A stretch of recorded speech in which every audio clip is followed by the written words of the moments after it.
আসসালামু আলাইকুম। চলুন দেখে নেই ক্রিকেট নিউজ।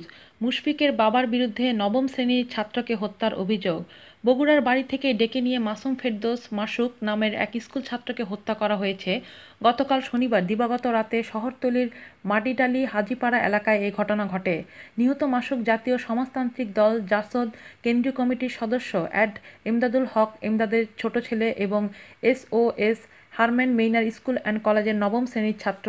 জানা যায় জাসদের কেন্দ্রীয় নেতা জেলা বেকারি মালিক সমিতির সাধারণ সম্পাদক অ্যাডভোকেট ইমদাদের ছেলে Masuk Ferdous Barpur SOS Hermann Gmeiner school and কলেজে নবম শ্রেণীতে পড়ত।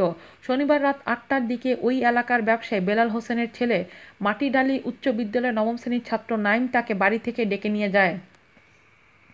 এর কিছুক্ষণ পর তাদের বাড়ির পাশে মাসুককে রক্তাক্ত অবস্থায় পাওয়া যায়। তাকে উদ্ধার করে বগুড়ার শহীদ জিয়াউর রহমান মেডিকেল কলেজ হাসপাতালে নিলে চিকিৎসকরা মৃত ঘোষণা করেন। খবর পেয়ে পুলিশের ঊর্ধ্বতন কর্মকর্তারা ঘটনাস্থলে পরিদর্শন করে। এদিকে এই হত্যার নেপথ্যে বাংলাদেশ জাতীয় দলের নিয়মিত ক্রিকেটার মুশফিকুর রহিমের বাবা হামিদ তারার সম্পর্ক রয়েছে বলে সাংবাদিকদের কাছে অভিযোগ করেছেন জাসদ নেতা অ্যাডভোকেট এমদাদুল হক। এমদাদুল হকের অভিযোগ, মুশফিকুর রহিমের বাবা মাহবুব হামিদের সাথে পুরনো শত্রুতার জের ধরে এই ঘটনা ঘটানো হয়েছে। ক্লাস 9-এ পড়া মাসুকের খুন পরিকল্পিত, এমন দাবি বাবা এমদাদুল হকের। তিনি বলেন, শনিবার রাত 8:30টায় পাশের বাসায় থাকা ছেলে নাইম হাসান বগুড়ার বাড়ি থেকে বাইরে নিয়ে যাওয়া হয়। এরপর মাথায় ব্যাপক আঘাতসহ বাড়ির পাশেই খুঁজে পাওয়া যায় তাকে।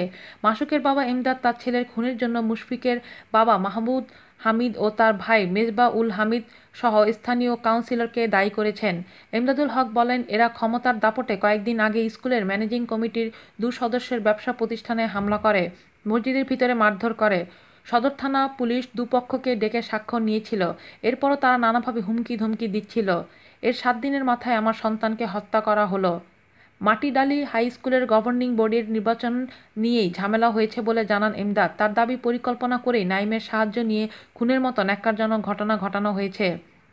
নাইমকে গ্রেফতার করা হলে আসল দোষী খুঁজে পাওয়া যাবে, এমন আশা করছেন ভুক্তভোগী পিতা অ্যাডভোকেট এমদাদুল হক।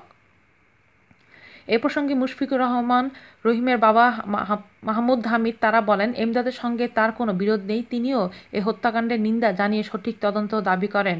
আজ এ পর্যন্তই। ভালো থাকবেন সবাই। আল্লাহ হাফেজ।